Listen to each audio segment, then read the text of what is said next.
Now, please join me in welcoming Dr. Saul Sachs. Dr. Sachs has been an occupational physician for over 40 years. He has been chief physician for a few Canadian companies, including WellPoint Health, Ontario Hydro, CBC, Kinross Gold, as well as Canadian Regional Medical Director for several multinationals, including GE, GSK, Vale Mining, and Boeing, Thermo Fisher Scientific, and Teva Pharmaceuticals. He's been a medical consultant to the Ontario Workplace and Safety Insurance Board, Atomic Energy Control Board, and been involved in many international committees, task forces, and advisory boards. He's also an associate professor at Northern Ontario School of Medicine and lecturer at U of T. As you can tell, Dr. Sachs has a plethora of experience in the medical field and a wealth of knowledge to share with us today. Today he will be discussing something that we can all unfortunately relate to, the COVID-19 pandemic. After a quick review of key events over the past 2 years, Dr. Sachs will review where Canada and Ontario are right now with respect to COVID-19 and what we have learned, and share his insights on how that may impact us in the future. Please help me welcome Dr. Sachs. Okay. This is where I get to take my mask off. Ooh, that's loud. Thank you very much. Thank you for that lovely introduction, Paul. You'd think I wrote that myself, wouldn't you? which of course I did. Thanks for welcoming me here, and I want to thank especially the organizing committee. Mike Verge, the managing director of ORAC, and I go back about, I hate to tell you, over 40 years. We were roommates in university, and we had a lot of good times. He was just telling Amy about some of our parties that we used to have. You can talk to Mike about that. I can't discuss that. And where's my clicker? It's up on the podium. But our real claim to fame is this. Orange Bowl, Miami, 1979. Pittsburgh Steelers and the Dallas Cowboys. That's my terrible Howard Cosell impersonation, as you could probably tell. Anyway, Mike and I both had the honor of going to this game, which was arguably one of the best Super Bowl games ever, and my Pittsburgh Steelers won 35-31. This has absolutely nothing to do with COVID, but just wanted to set up my relationship with Mike. What I'm really here to talk about today is the pandemic and COVID. Now, how many people here are actually sick and tired of COVID? Raise your hands, okay? I think we're all sort of done with it, and I'm going to wander around because that's what I do. I'd like to think that we're actually getting really close to the end, okay?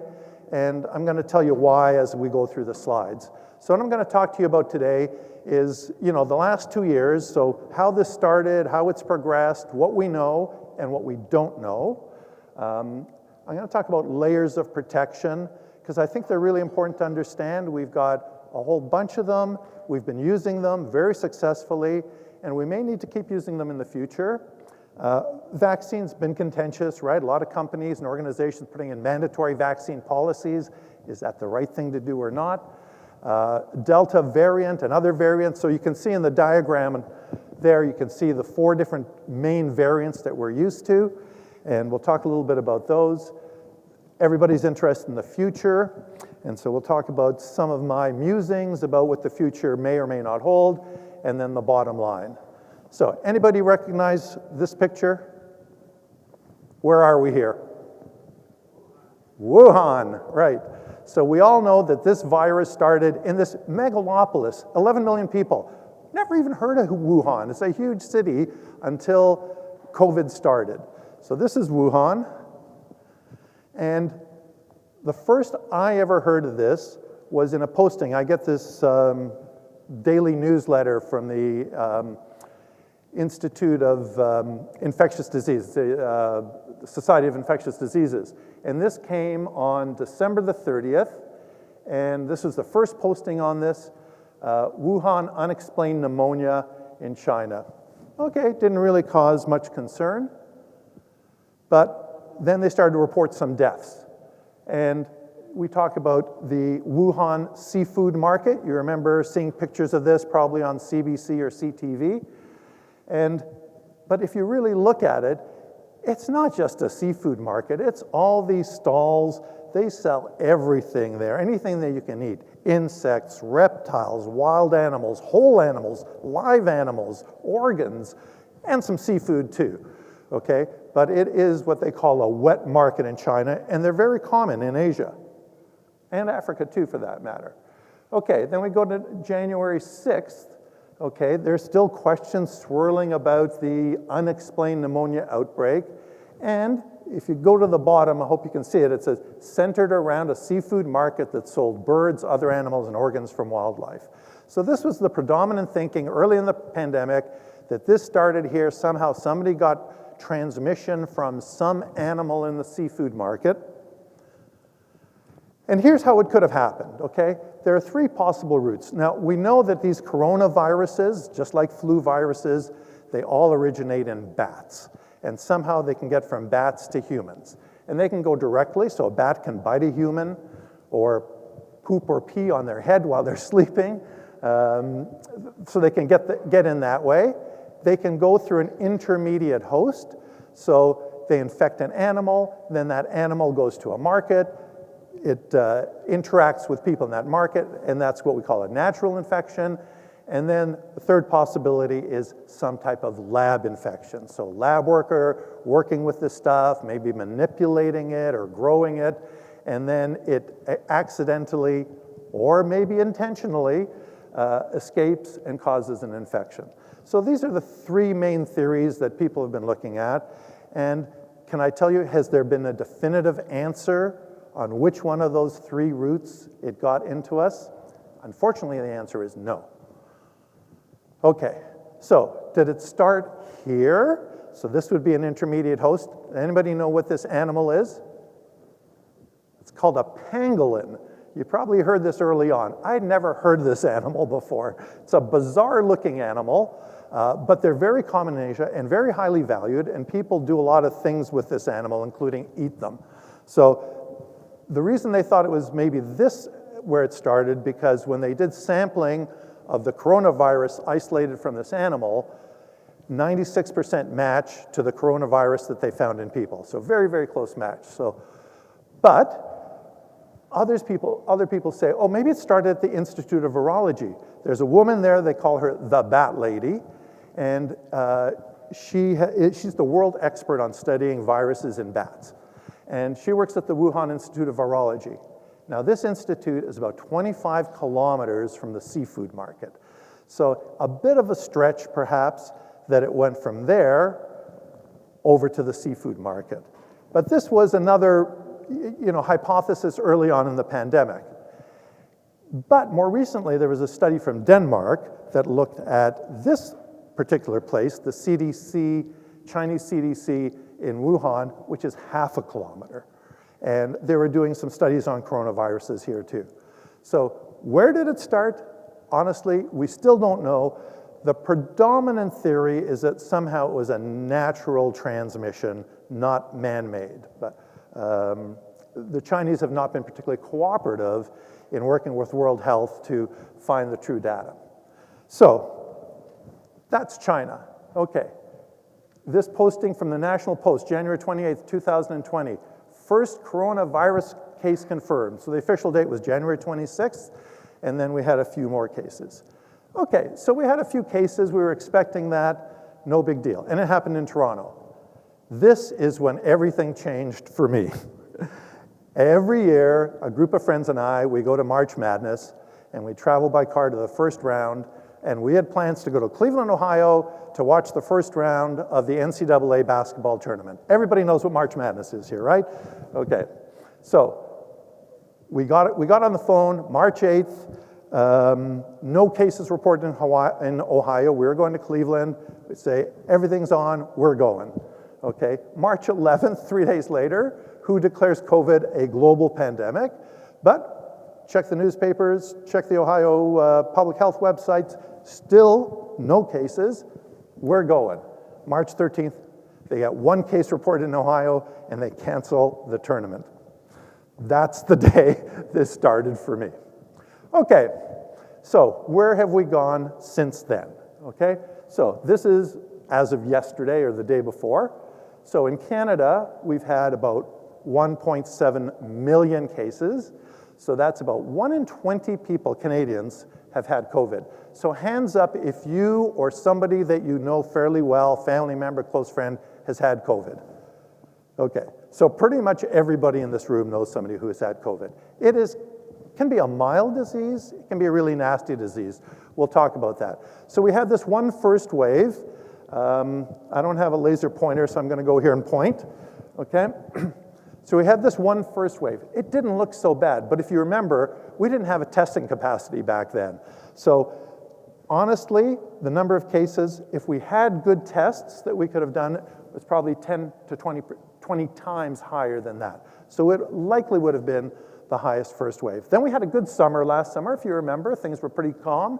And then we had this big second wave, long wave, as we started to move back indoors, more indoor settings, people in close contact. And it came down, but didn't come down low enough. And then we got Alpha. If you remember Alpha, the one from the UK, that was more transmissible. So we had this third wave, okay, back in the spring. Okay, and then we got really good again, and then what happened after that? What variant did we get? Delta, okay, and that's where we are right now. So you can see, we've actually done really well, and you see these case numbers, and they look really bad. Compared to almost every other country in the world, except some Asian countries, we have done really well in Canada. We had a few false starts, but I think the government and public health have done a really good job. Okay, where are we today? Okay, these are the most recent 7-day rolling averages across the various provinces. So Ontario was once a hot spot, but right now, the darker the blue, the more the cases, okay, and this is cases per 100,000. So you can see, of the big provinces, we are currently the lowest. We're about half of the rate in Quebec and about a third of the rate of the provinces out west. They had huge spikes because they opened their economies way sooner than we did. And you heard what happened in Alberta. ICUs were full. They had to transfer people out of the country, and it was not a good scene. So that's where we are now. I also want to remind everybody that when this first started, again, because we didn't have good testing, we couldn't pick out all the cases. Remember, the death rate was really high, and we heard these horror stories from Italy. And if you look at early on in the pandemic, I've marked it here, Italy had an almost 15% mortality rate from COVID. Of course, they had a lot of undiagnosed cases as well. But now we're kind of settling down, and you can see pretty much every country is down around the 2-3% mark. Now that's the historical total. If you actually look at what I call the run rate, so if you took September and you go, how many cases did we have in all of September? How many deaths? It's about 1%, okay? Now, you can decide whether 1% is a high number or a low number. It's still a very significant number, and we've had almost 30,000 deaths from COVID since this started. Compare that to a bad flu season where we might get 4,000 or 5,000, okay? So anybody says, oh, it's just the flu? Okay, they're fully you-know-what.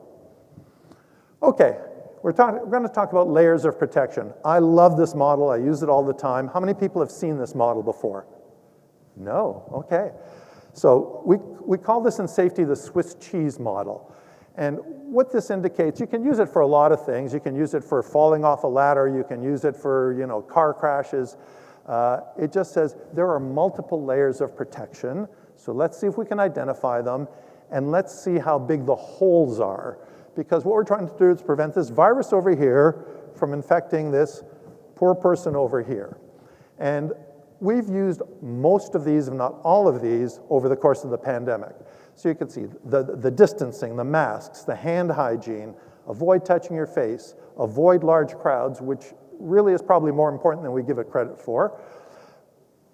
Fast and sensitive testing and tracing, which we have not done a good thing with.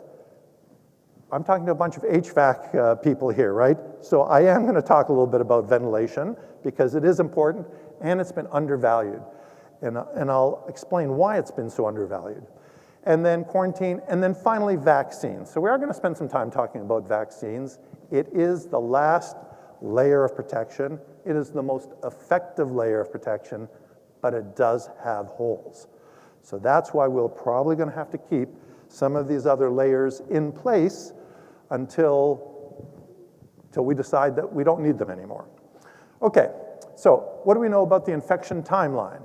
So I'm here at this meeting, and my friend Mike has COVID. He doesn't know it, I don't know it. We spend the evening together, okay? That's my exposure, okay? I can expect that in about 4 or 5 days, I'm gonna start to develop some symptoms. And we all know what those symptoms are: cough, fever, shortness of breath, muscle aches, headache. It's a whole spectrum of them. We'll talk about that. But the bad news about this virus compared to the old SARS virus in 2003 is that you're actually infectious about 2 days before you get symptoms. In SARS, you're only infectious when you had symptoms. So you're infectious for about 2 days before you get symptoms, so about 3 days after your exposure, and then you're infectious for about 10 days total, which is why now quarantine, you know, if you get sick, you can come back to work or leave quarantine after 10 days. The viral load goes up quite dramatically and then starts to come down again as your immune system kicks in and kills off the virus, okay? So that's kind of the timeline. And here's the various symptoms, right? So nausea, fever, headache, diarrhea, you know, GI symptoms can be caused, sore throat, shortness of breath, loss of smell and sense of taste, which is something really new. We didn't know about this at the beginning of the pandemic. They sort of got discovered about 4 or 5 months into the pandemic. Nobody was sure it was a real deal. It's a real deal, and a lot of people complain about this.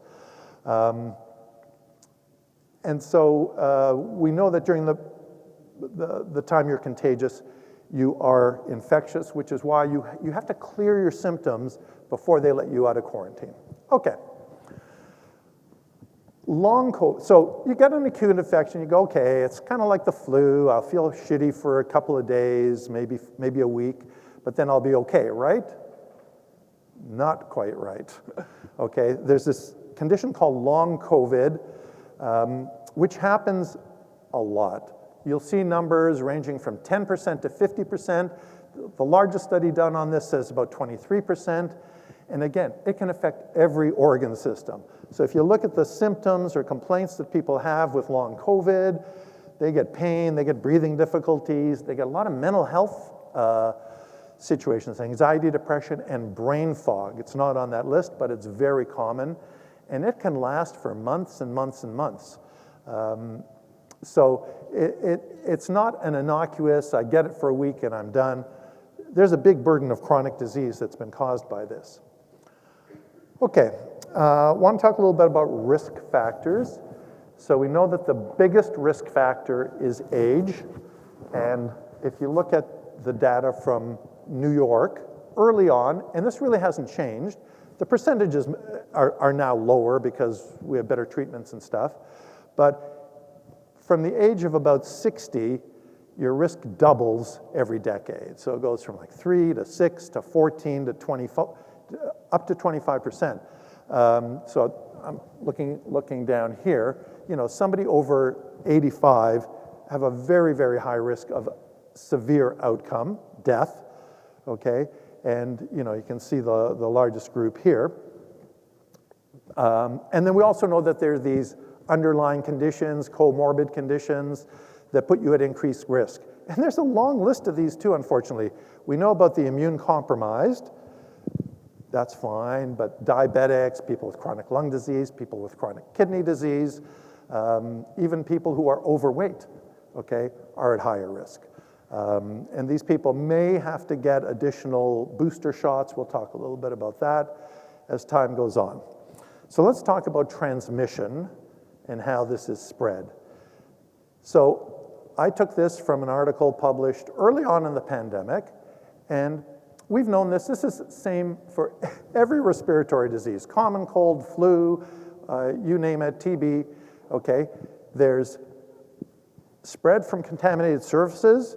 So I cough over here, my droplets land on this table, and then somebody comes over to present me with this lovely bottle of wine. I don't think they're going to do that, actually. But they're touching the surface, and then bingo, now they're contaminated. They shake hands with somebody, and they get it that way. So that's contact. Number 2, droplets. And what we mean, what infectious disease people meant when they said droplets, they call them large droplets. They're still, 100 microns or more, but these droplets supposedly fall fairly quickly within 6 feet. Everybody's heard the 6 feet story, right? We're going to talk about whether that's a good story or not, okay? And so in order for me to infect somebody else, say Amy, okay, I would have to be within 6 feet of her, and then she would get these large droplets in her face, and it would be very yucky for Amy, but she would risk getting sick. And then there's these airborne droplets. So these are like dust particles. They're really tiny, they float around in the air, they can last for hours, they can move with air currents. So if I was infected here, could I infect the guys in the back row there? The answer is yes, and there have actually been case studies. There was a choir in Australia in a church, somebody was infected, and people in the back rows actually got sick from that transmission, okay? So let's talk about this 6-foot myth. So there was this antiquated thinking, old school thinking, in the infectious disease community. I learned it in medical school. I learned it when we had H1N1 from listening to the specialists, that this was all spread by large droplets, okay? And it's hard to see here, this is kind of laser enhanced. Somebody's sneezing. There are thousands, probably hundreds of thousands of droplets that are released, but it's not just when you're sneezing, not just when you're coughing, even when you're talking or simply breathing. So we used to think it was just coughing, sneezing, but, and I'm talking loud right now, I can tell you, if you had one of these laser-enhanced cameras, you would see, that there were some aerosols being released. And this myth has perpetuated for, as I said, for probably 6 or 7 decades, based on some old studies. But we know some viruses and infectious things like TB are spread airborne. And guess what? How is COVID spread? Airborne, okay? And we're going to talk about some of the data behind that. So the 6-foot thing, you hear about it, you say, oh, you got to be within 6 feet for 15 minutes. Yeah, that's a bit of a guideline, but I think we've put too much emphasis on the 6 feet. Okay. That has to do with social distancing. So let's talk about vaccines now. So that's, as I said, our last and most effective layer of protection. And I've circled or put boxes around the vaccines that we're using here in Canada.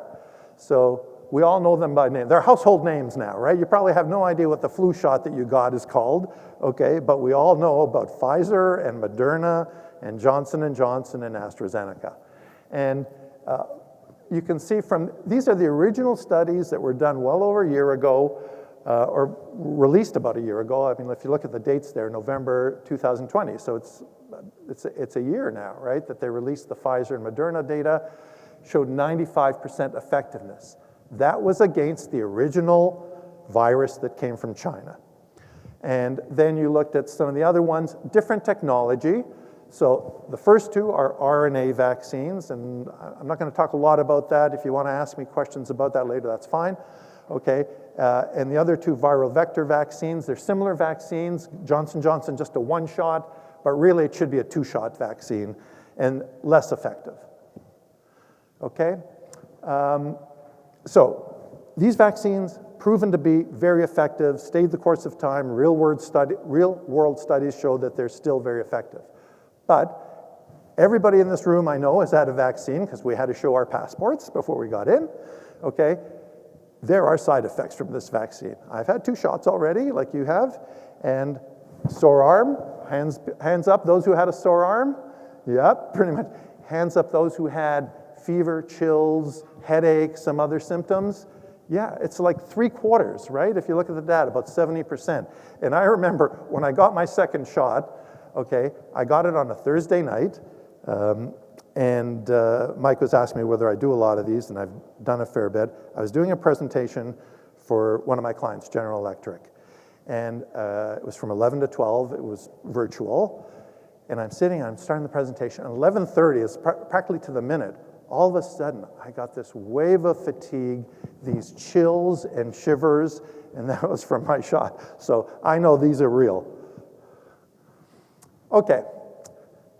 This has been in the news a lot, of course. It's breakthrough, and how effective are these vaccines? This is Ontario data released a couple of days ago. So let me explain what this means, okay? These are cases per million in Ontario. Fully vaccinated, yeah, we've got people who are fully vaccinated having cases. But look at the rate in unvaccinated people. It's 5 times as great. So you said, well, Saul, you said this was 95% effective. 5 times, that's only, 80% effective. And the answer is yes, the effectiveness is reduced against Delta. We know that. Okay, but let's go to hospitalization. Well, the protection is 15-fold.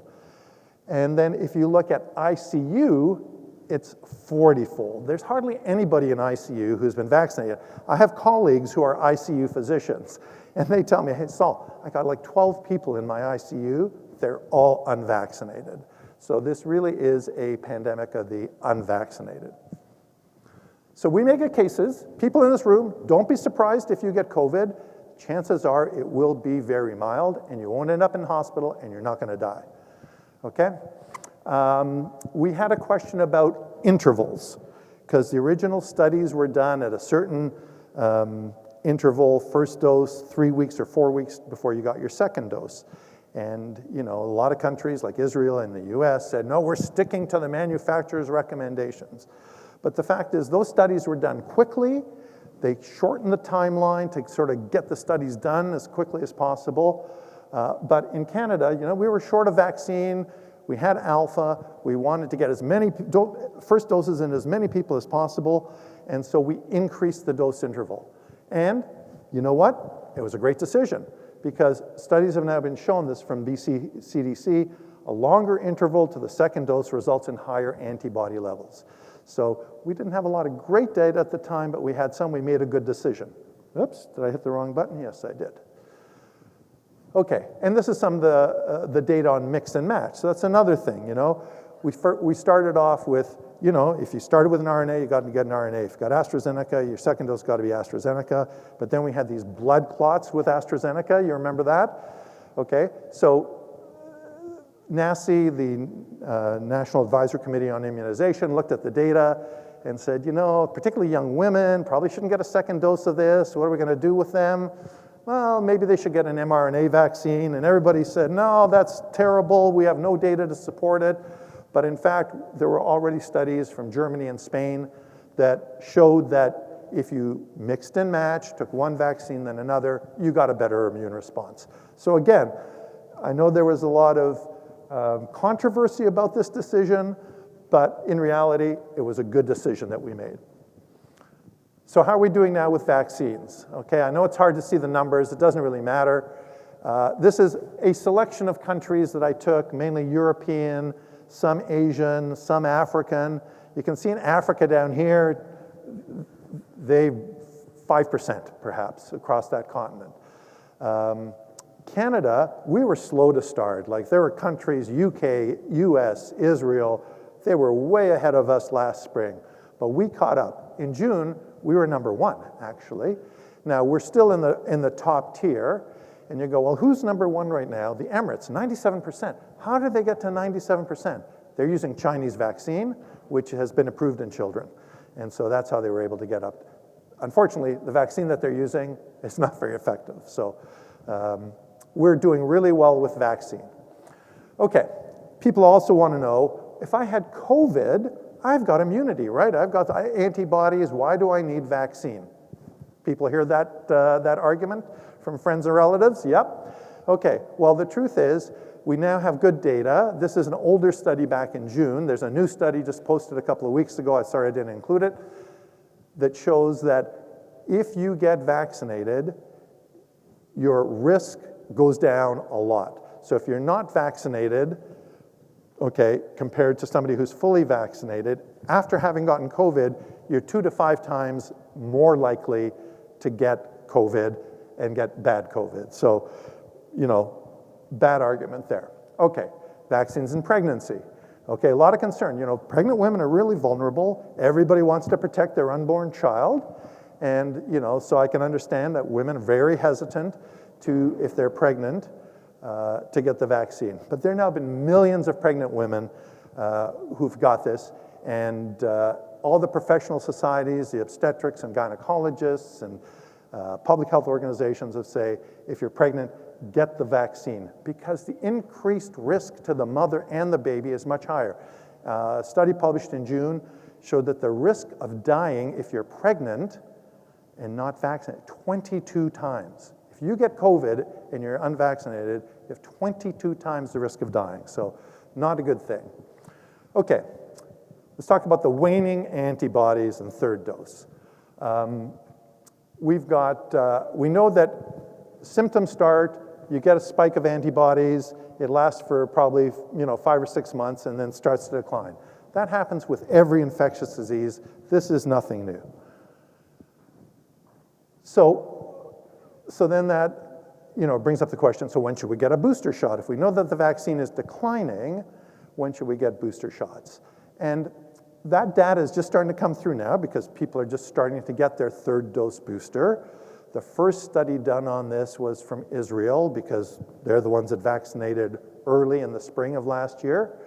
And it shows that if you get your third dose booster, okay, you increase your protection by another 90%. So really, really, really excellent protection if you get your third dose booster. So right now, NACI has recommended these groups here get their third dose boosters now, but everybody's going to get third dose boosters within the next 6 months, okay? I think that's inevitable. So unfortunately, I have mine booked. I got my, because I'm a healthcare worker, I got my vaccine last January. And as I told you, I had some significant side effects from my second dose booster. I'm really not looking forward to my third dose booster, but I know it's a good thing to do. So I'll be getting it next Thursday.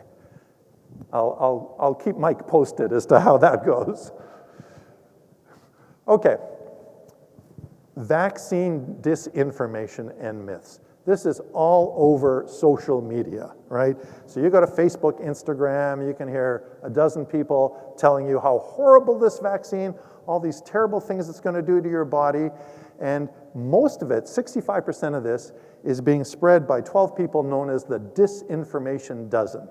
And some of the myths that they're spreading include infertility, this is going to alter my DNA, there's a tracking device in it so that Bill Gates can figure out where I am at any time of day, et cetera, et cetera. It's all junk, okay? Let me put it that way. Just, it's bullshit, okay? So, but your friends, and hey, I have a medical professional friend, a physician, okay, who buys into this. So I'm sure, hands up again, who here knows somebody who's a real anti-vaxxer?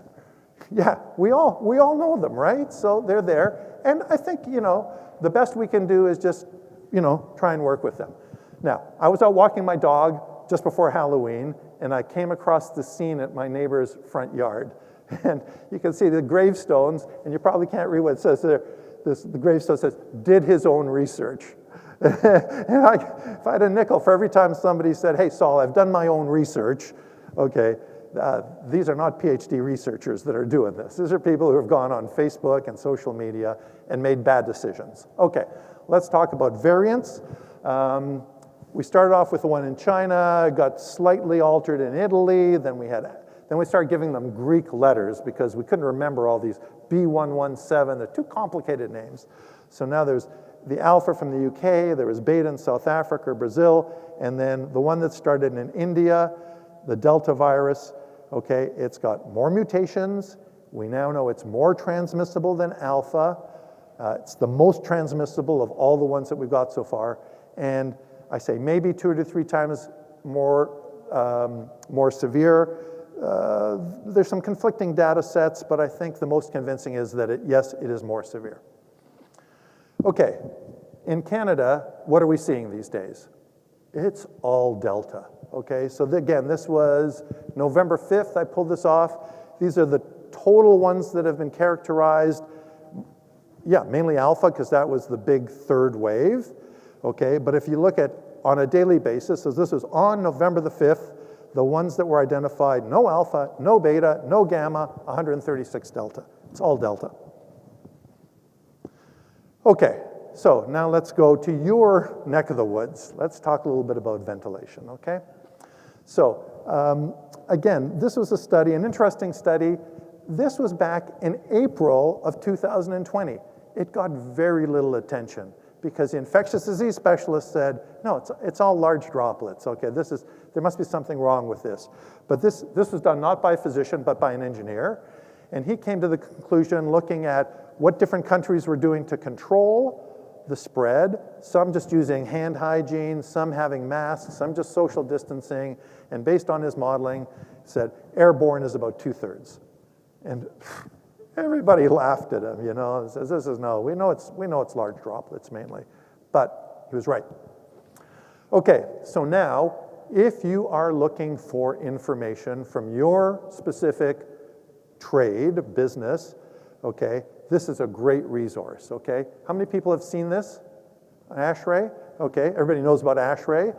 If I know about ASHRAE, you guys all know about ASHRAE. And you can click on any of those headings there, and it'll take you to some resources. I've been in there. It's a terrific source of information. So some of the things that they've said is, you know, you got to maintain airflow rates. You got to use filters and air cleaners to achieve MERV 13. I never had heard of MERV, but I know about MERV now. And use air cleaners which show effectiveness and safety. That's really important, and there's information in there. And sometimes you need to combine. So either use MERV 13 or equivalent, or different air cleaning technologies. And Mike and I attended a presentation last week. I've got the slides. Did you get the slides, Mike? Anyway, I've got the slides that you shared. There's really good information there. And so if you look at the Harvard Healthy Buildings sort of scale, okay, what it says is that you should strive for at least 4 to 6 air changes per hour. So 4 is good, 6 is ideal. That's what they use in hospitals, okay? And you can do about two air changes should be from outside air, and then the rest can be system air, but with a MERV 14, 13 or better, right? So I think I finally, in fact, today I was listening to Matthew Outen, an infectious disease specialist who's on CBC occasionally, and he was saying, yeah, ventilation is really important. When did we start hearing this? I could have told you this last June. I was telling my clients this last June, but we're hearing more and more about how ventilation is important. And so I think that's just starting.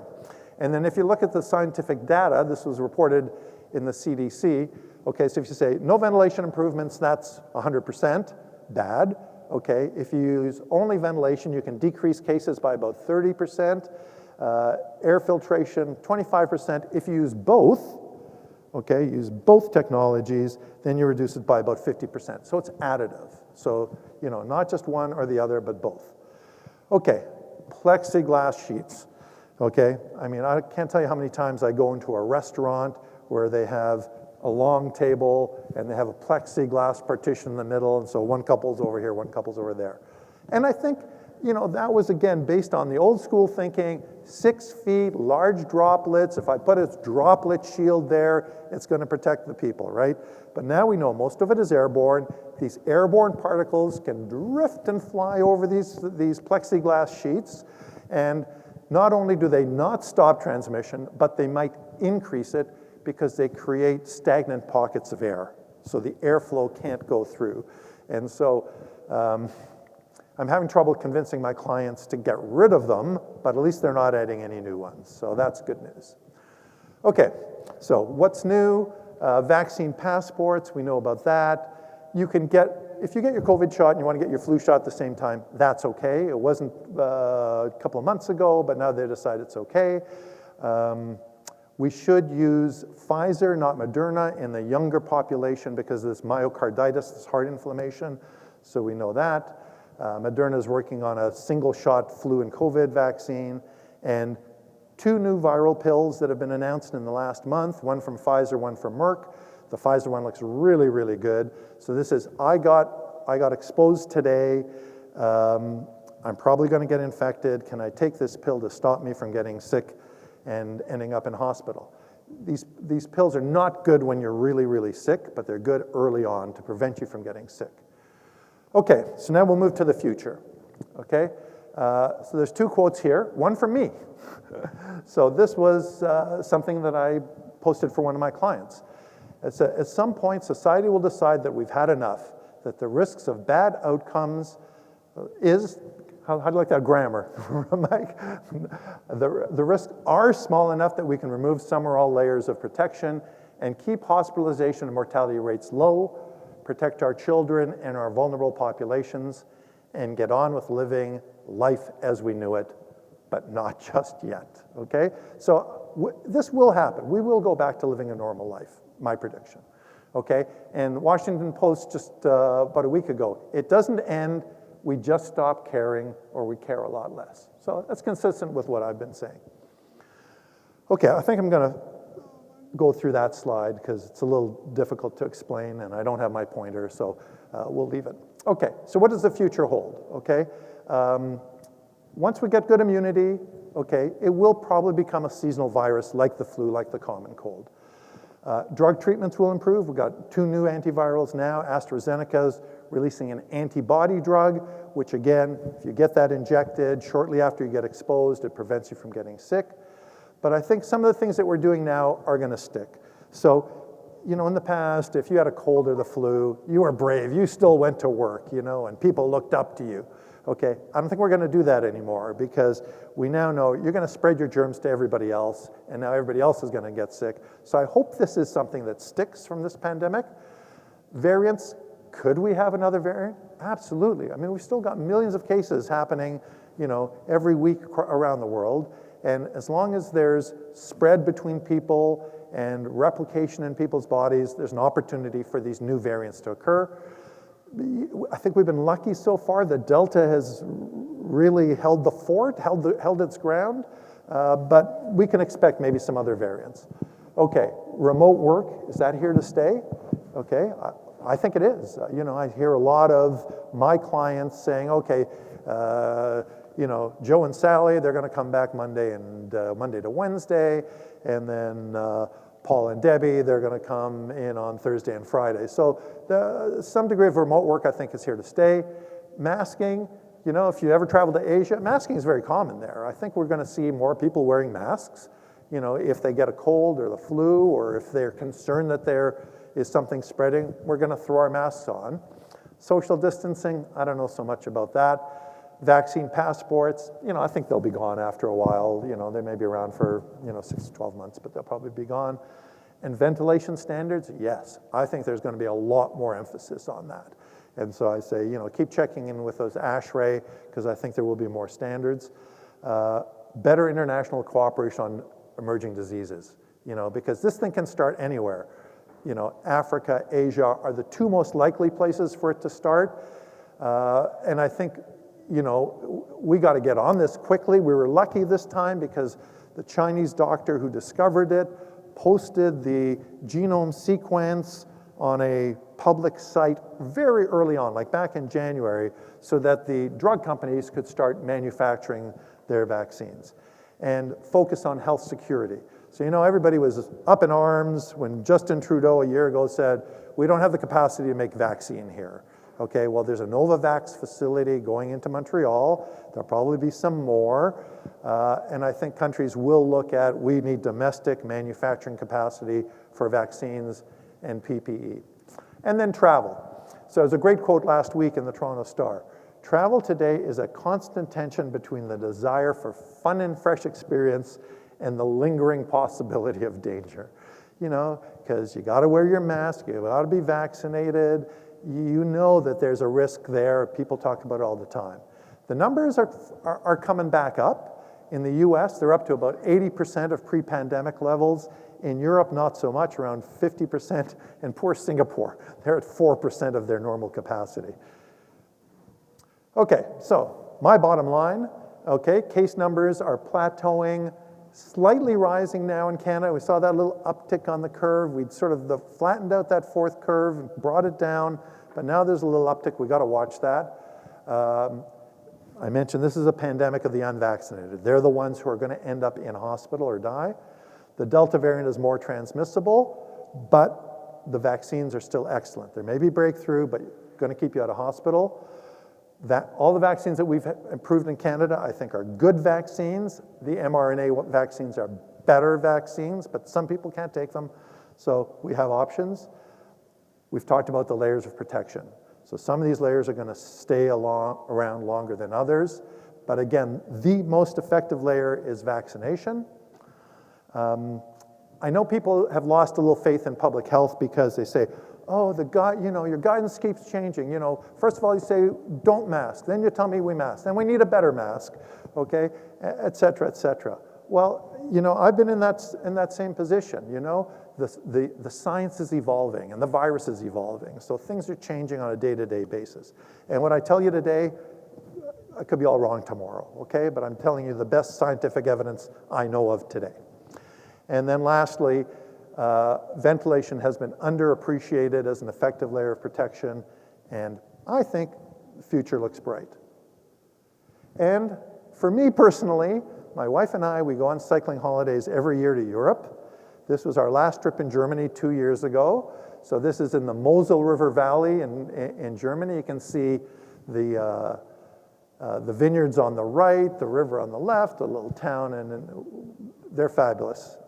I canceled one to Italy this year, unfortunately, but this is coming back. So I think, start looking through Air Canada and planning your trips, because I think this will be common. And that's all I have to share with you today. Happy to take any questions. Thank you for your time. How did we get rid of the Spanish flu pandemic? Was that a vaccine that got rid of that? No, we didn't have vaccines for the Spanish flu. We got to herd immunity by naturally infecting a large percentage of the population. Yeah, I know. It's about 2% of the world population died at that time. Interesting statistic. In the US, much smaller population back then, about a third of the population, 700,000 people died of Spanish flu in the US. How many people have died from COVID in the US? Almost 800,000. So more people have died from COVID in the US than died of Spanish flu.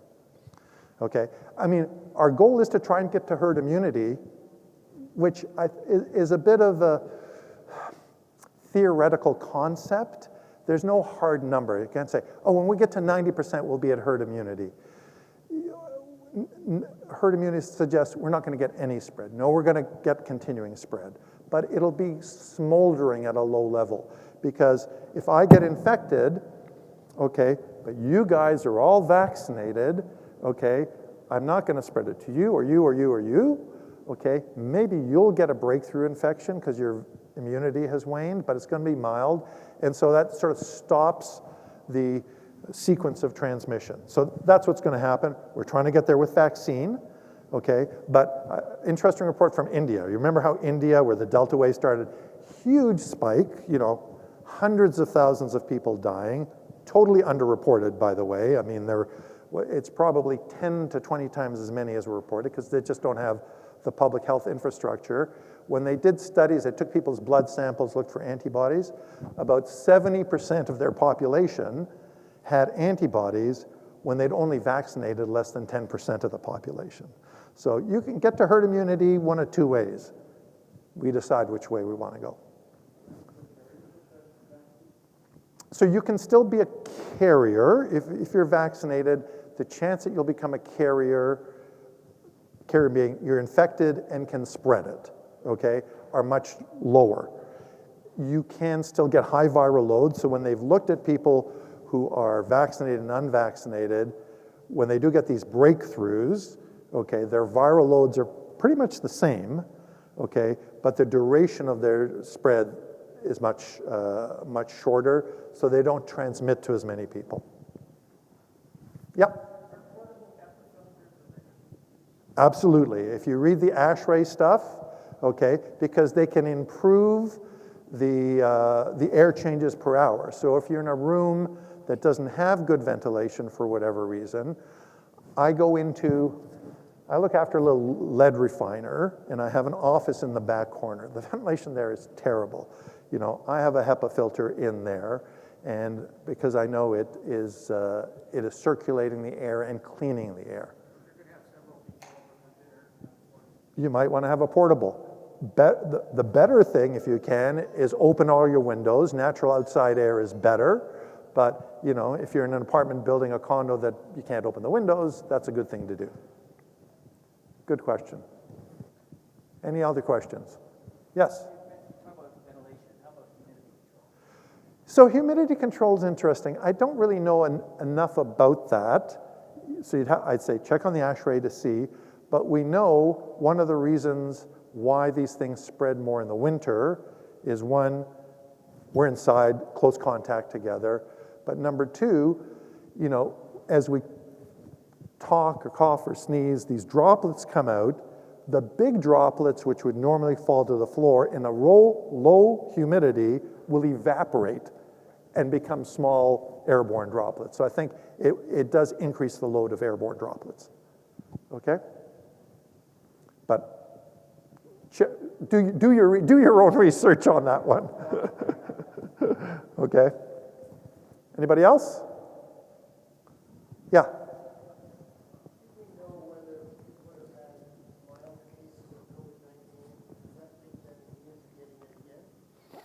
So the answer is yes and no, okay? So you can get a mild case. You can get an asymptomatic case. We know that about 40% of people who are exposed and then eventually, you know, test positive for COVID, about 40% of the people, no symptoms at all. They don't know that they got it. This is the big problem with COVID, because you can be completely healthy, feel great, have had an exposure, and now be spreading it to other people. And sorry, now I lost track of the question. Are